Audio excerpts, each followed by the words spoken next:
Good afternoon जी। यहाँ पर ध्यान थोड़ा सा सेलिंग पे देना है। एंड पिछले सीरीज में भी हम थोड़े से नेगेटिव थे टाटा मोटर्स इस पर्टिकुलर काउंटर पे। जिस तरीके से अभी भी ये पर्टिकुलर सीरीज शेप अप हो रही है, लास्ट लेग्स में है, तो यहाँ पर 1040 के बाद 1000 के आसपास का रेजिस्टेंस काफी स्टिफ नजर आ रहा है। इमीडिएट बेसिस पे जिस तरीके से पिछले 3 दिनों का डेटा है, स्लिपेजेस हुए हैं, एक नेगेटिव कन्वर्जन है अपने शॉर्ट टर्म एवरेजेस का 5 and 20 का लगभग इसी पर्टिकुलर लेवल के आसपास।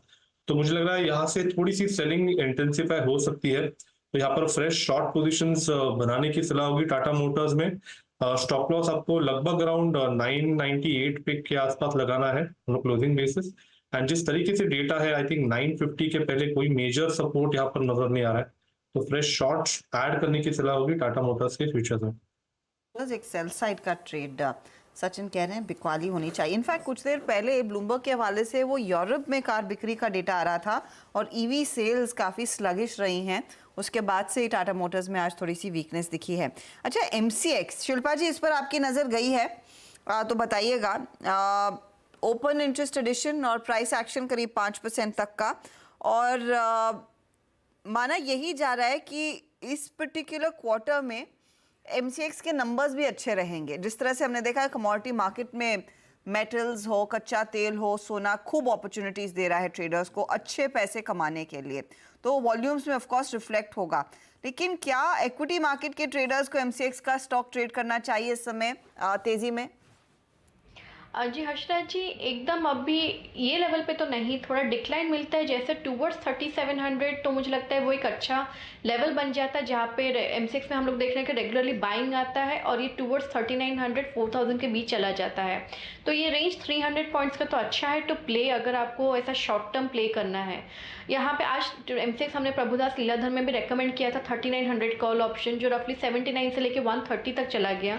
तो अभी के लिए यहाँ पे fresh buying I will not recommend. मुझे लगता है वापस ये 4000 की तरफ जाके एक सेलिंग प्रेशर आपको मिल सकता है जहाँ पे आपको decline state towards 3800 3700, then you add यहाँ पे पोजिशनली मुझे लगता है 4200 से 4400 आएंगे, but once it has to cross above 4000 for that levels.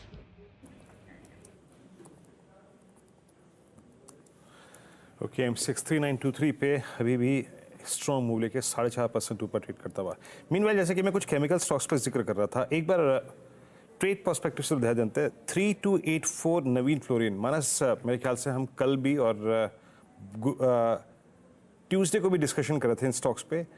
First time I think कुछ बड़े पॉजिटिव क्रॉसओवर, मेरे ख्याल से इसमें 50-20 का एक पॉजिटिव क्रॉसओवर डेवलप हुआ। आज सुबह भी रिएक्शन काफ़ी स्ट्रॉन्ग था 12 बजे तक, और मैं इसकी 3000 की कॉल को देख रहा था। मानस एक्टिविटी बहुत स्ट्रॉन्ग है। डायरेक्टर साहब स्क्रीन पर रखिएगा, आप इसको कैसे अप्रोच कर रहे हैं? एक लंबे अंतराल के बाद 29 सितंबर के बाद इसने एक अटेम्प्ट लिया फॉर 100 day exponential moving average. Manas आपका टेक यहाँ पे, अभी भी डी हाई की ट्रैजेक्टरी में ट्रेड कर रहा है? तो देखिए, अगर हम बिल्कुल 1 से 2 दिनों की बात करें तो ट्रेंड पॉजिटिव लगता है। शायद 100 डे मूविंग एवरेज को ब्रेक करके 3450 की तरफ जाने की कोशिश करेगा। लेकिन मार्केट की कंडीशन को देख के विनय जी ये लगता है कि कंफर्मेशन मिल जाए, एक बार स्टॉक 100 डे मूविंग एवरेज के ऊपर निकल जाए तभी खरीदारी करनी चाहिए। तो अगर 100 डे मूविंग एवरेज, जो कि मेरे ख्याल से 3365 के आसपास है, 3360 है, उसके ऊपर निकले तभी यहाँ पर खरीदारी करें। फिर आप स्टॉप लॉस 3280 का लगा के रखिए। उसके बाद आपको बड़ा मूव देखने को मिलेगा और उस मूव में शायद आपको 200 डे मूविंग एवरेज, जो कि 3625 है, वो लेवल्स भी देखने को मिल जाएंगे। तो कंफर्मेशन पे खरीदारी करने की राय है। कंफर्मेशन, मैं एक चार्ट चेक रहा था यहाँ पे और नज़र रहेगी इन स्टॉक्स पे हमारी, बट 3285 पे डे हाई पे ट्रेड कर रहा है। मीनवाइल निफ्टी स्लिप होके एक बार फिर से वो अप्रॉक्सीमेटली 130 के आसपास का जो डिप था 1230 से लेके 130 के बीच में, उसको फिर रिविजिट करने की तैयारी करता हुआ इट्स 22101। और इसीलिए मानस कह भी रहे थे कि कोई भी, आई थिंक अभी हम ट्रेड व्यू नहीं ले रहे हैं, बस आई थिंक स्टॉक्स पे डिस्कशन कर रहे हैं, क्योंकि इस वॉलेटिलिटी में आई थिंक कोई ट्रेड पे करना पॉसिबल है भी नहीं। अब एक बार लेके आइए आप एक स्टॉक और जो कि सिंक होता हुआ, दैट्स टाइटन। 3559 के स्तर पे ट्रेड कर रहा है, डे लो पर, बट एक अनोखी चीज़ हुई है इस बार। टाइटन ने मेरे ख्याल से first time after I think March 23 first time अपना 100 day exponential moving average violate किया है। पहले एक आशीष से व्यू लेते हैं।